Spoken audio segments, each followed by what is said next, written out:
Өөрөнийг бас бэкграунд ордог нэг өөрөнийг туршиж үзэх гээд YouTube-ээс хагаад авчихсан өөрөнийг зохиол үзье гэж бодоод тэгсэн чинь бүр шинэ юм байдаг гэдэг чинь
Oh my god.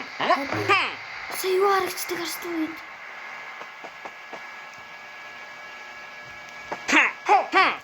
Oh my god.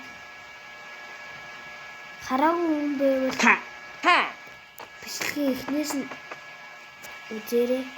За ингээд бичлэг энэ хүрээнд өндөрлөж байна.